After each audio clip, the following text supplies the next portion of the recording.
Salut, c'est Youssouf sur Explica TV Explainer.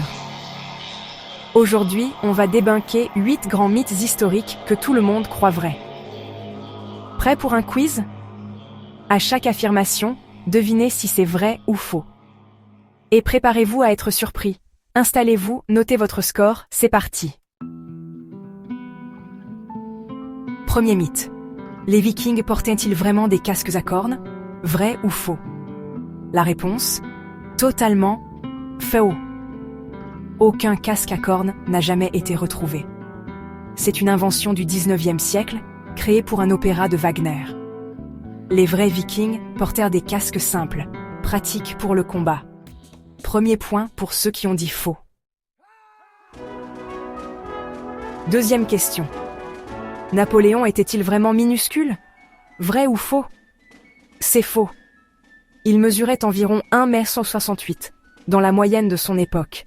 Sa réputation de petit vient surtout de la propagande anglaise et du fait qu'il était entouré de gardes très grands.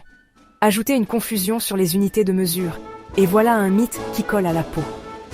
Napoléon n'était pas petit, juste victime de son image. Cléopâtre, reine d'Égypte. Était-elle vraiment égyptienne? Vrai ou faux? Faux. Elle était d'origine grecque, descendante de Ptolémée, général d'Alexandre le Grand. Elle a adopté la culture égyptienne pour régner, mais ses racines étaient grecques. Encore un mythe qui tombe. Au Moyen Âge, pensait-on vraiment que la Terre était plate? Vrai ou faux? C'est faux. Les savants s'avèrent depuis l'Antiquité que la Terre était ronde. L'idée d'une Terre plate médiévale est une invention du 19e siècle, popularisée par des auteurs modernes. Même l'Église et les érudits médiévaux enseignaient la sphéricité de la Terre. Le débat de Colomb portait sur la taille de la Terre, pas sa forme. Les gladiateurs romains se battaient-ils toujours à mort? Vrai ou faux? Faux. Les combats mortels étaient rares. Les gladiateurs coûtaient cher à former et étaient précieux.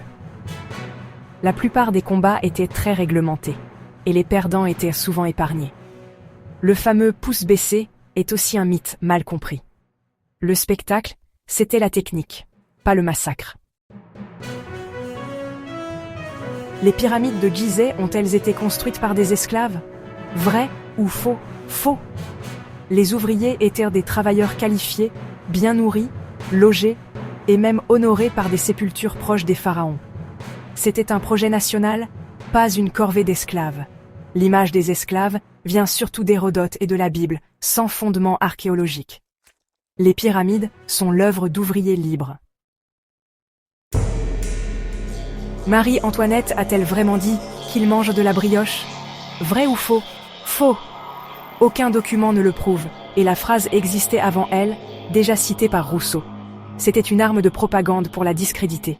Sa réputation a été détruite par une fake news. La Grande Muraille de Chine est-elle visible à l'œil nu depuis l'espace? Vrai ou faux? Faux. Elle est trop fine et se confond avec le paysage. Aucun astronaute ne l'a vue depuis l'orbite, encore moins depuis la Lune. Ce mythe date d'avant l'ère spatiale, popularisé par des écrivains. D'autres constructions sont parfois visibles, mais pas la muraille. Voilà, c'est fini. Combien de bonnes réponses avez-vous eues? Dites-le en commentaire. L'histoire est pleine de surprises et de fausses certitudes. Si ce format vous plaît, abonnez-vous et laissez un pouce bleu pour plus de mythes débunkés. Merci d'avoir suivi. À très vite sur Explica TV Explainer.